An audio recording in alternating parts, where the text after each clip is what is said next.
Chapter 18. Tolerating her leads to resenting her. A man gets resentful and frustrated with his woman when he is too afraid, weak, or unskilled to penetrate her moods and test into love. He wishes she were easier to deal with, but it is not entirely her fault that she is bitchy and complaining.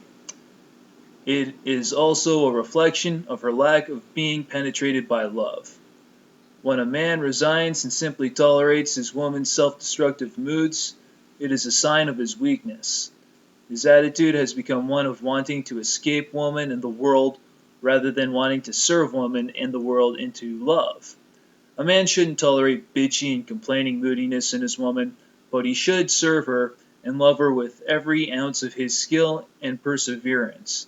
Then, if she cannot or will not open in love, he might decide to end his relationship with her, harboring no anger or resentment because he knows he has done everything he could. The whole point of an intimacy is to serve each other in growth and love, hopefully in better ways than we can serve ourselves. Otherwise, why engage in intimacy if your growth and love are served more by living alone? Intimacy is about growing more than you could by yourself through the art of mutual gifting. One of the largest gifts you can give your woman is your capacity to open her heart when it is closed. Sure, she can get herself out of her dark mood, but your masculine thunderbolt of love can brighten her darkness in a way she can't do for herself. If you are like most men, however, you probably end up feeling burdened by your woman's mood. You feel your woman is a pain in the ass. You wish your woman would leave you alone and take care of herself.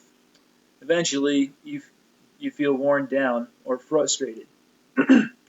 You end up simply tolerating your woman's moods while resentment builds inside of you. You wonder, what's her problem? Why can't she just be happy?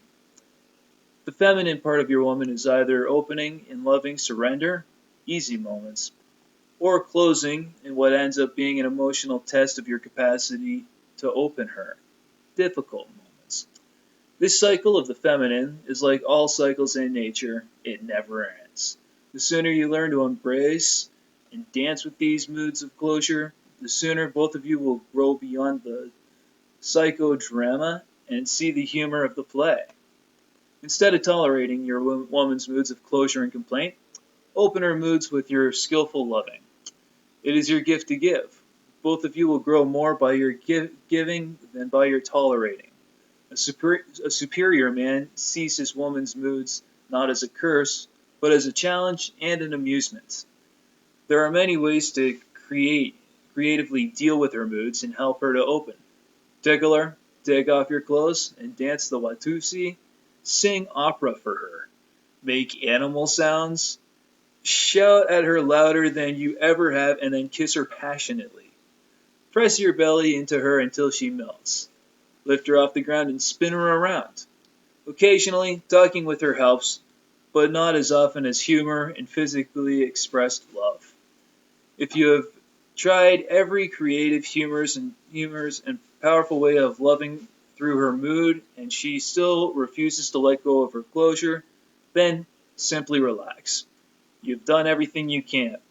If you are not skillful enough to serve her, or she is not willing enough to receive your gifts, perhaps you are with the wrong woman. Just remember that any woman you are with, if she has a feminine sexual essence, will cycle through moods of closure every day, which seem to have no reason to them.